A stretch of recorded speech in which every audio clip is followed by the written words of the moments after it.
Welcome back to the Jenstead. I'm Mary. Today's Tuesday, March 10th, 2026.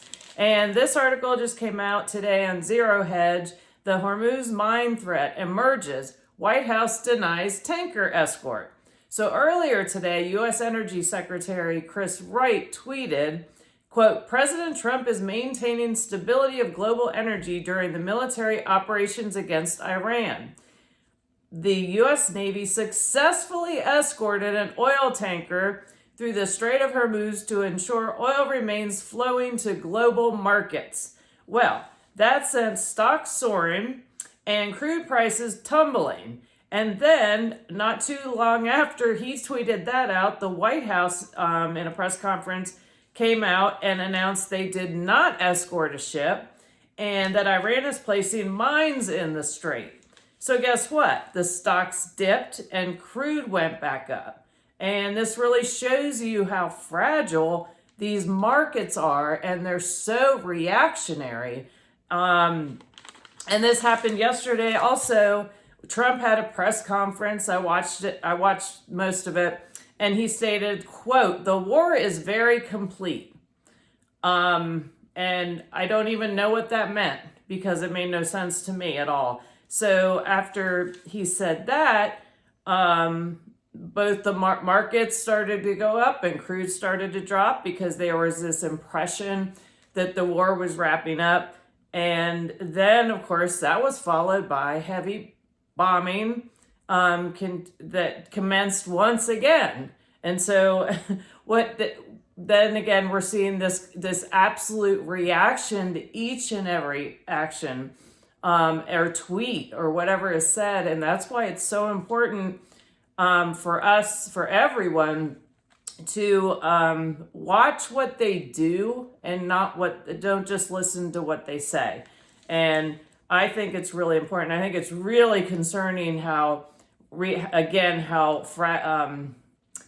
these markets are so dependent on there's so much interdependency but also so reactionary. It doesn't show much stability from my perspective.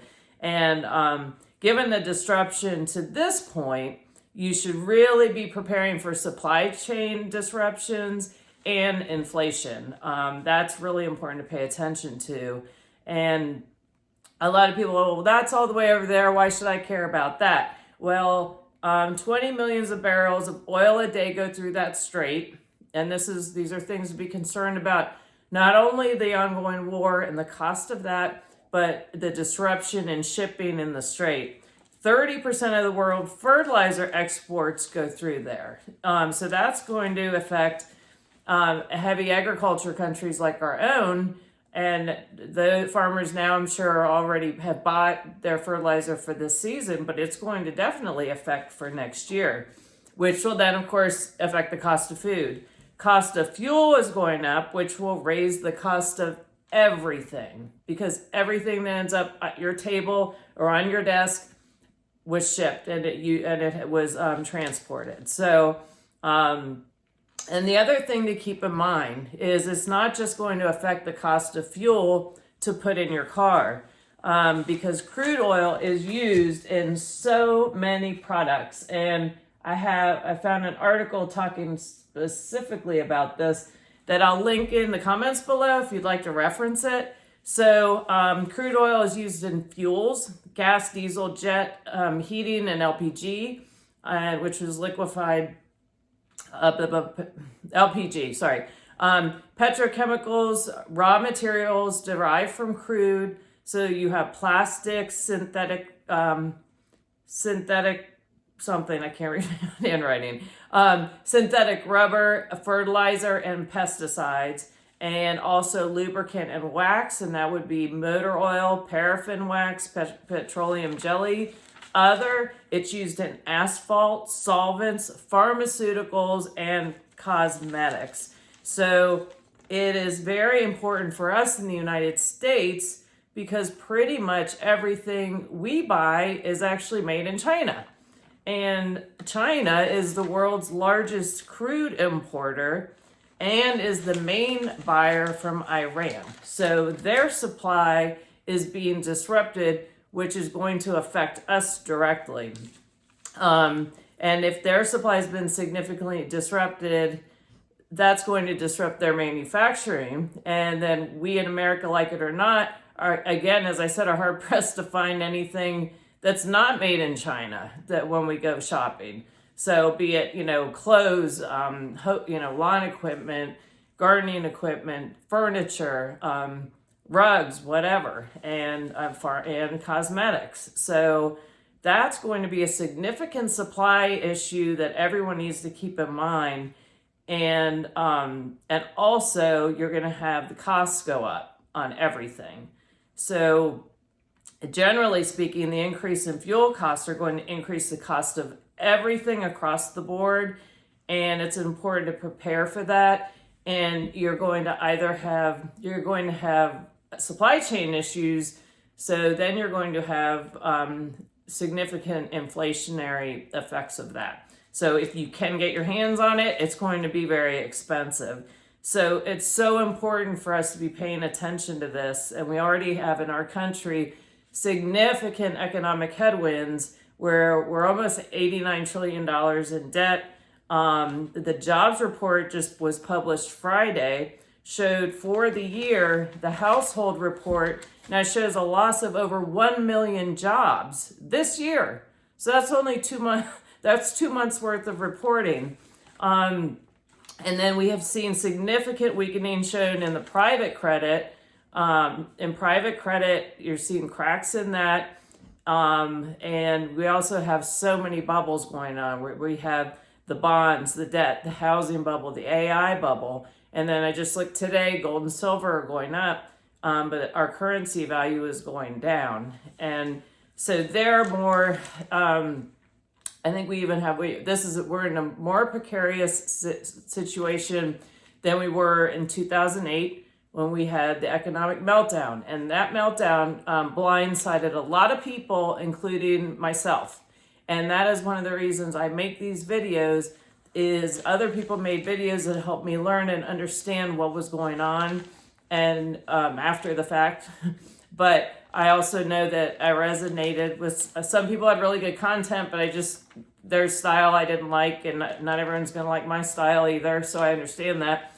But the more of us that are putting this information out so people can prepare and think about things and think about how to be self-sufficient, the better we are as a country. And it's just overall better for our country to have more independent citizens that are self-sufficient and not dependent on the government, but also not putting themselves in situations where everything is out of their control. So if all of a sudden the bank decides they're going to tighten up and they pull your credit card balance, their credit limit, and shrink it down to whatever, which they did in 2007, and a lot of people are dependent on their credit cards right now. And so it's so important to pay attention.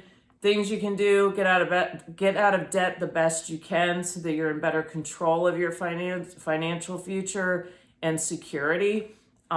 Stock up on food and water, because it will get more expensive. Even if things wrap up today,